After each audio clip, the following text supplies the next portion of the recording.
إذ قالت امرأة عمران رب إني نذرت لك ما في بطني محررا فتقبل مني إنك أنت السميع العليم.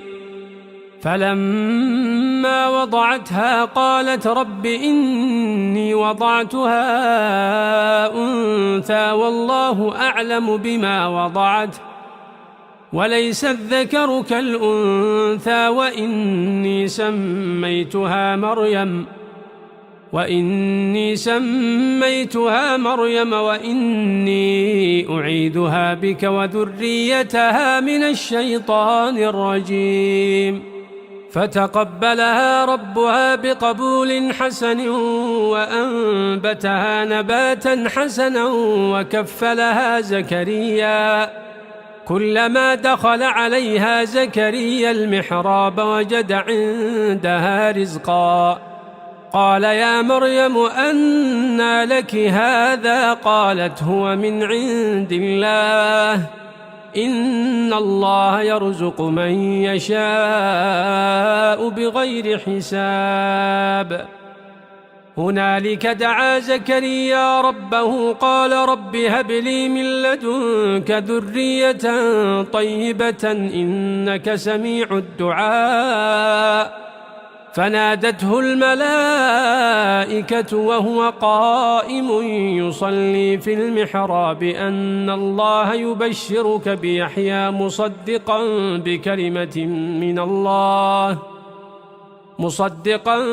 بكلمة من الله وسيدا وحصورا ونبيا من الصالحين.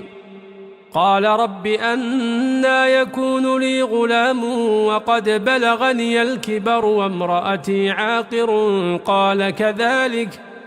قال كذلك الله يفعل ما يشاء. قال رب اجعل لي آية.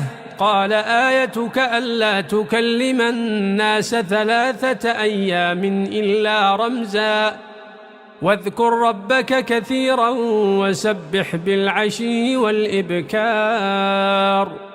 وإذ قالت الملائكة يا مريم إن الله اصطفاك وطهرك واصطفاك على نساء العالمين. يا مريم اقنتي لربك واسجدي واركعي مع الراكعين.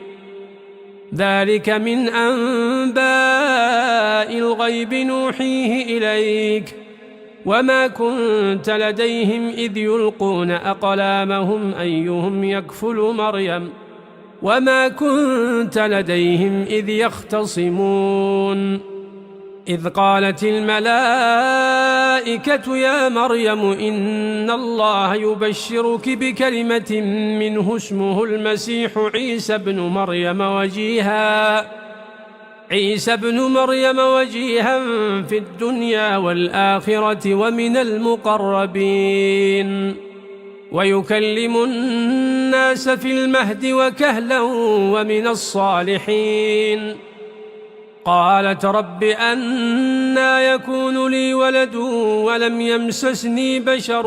قال كذلك الله يخلق ما يشاء إذا قضى أمرا فإنما يقول له كن فيكون.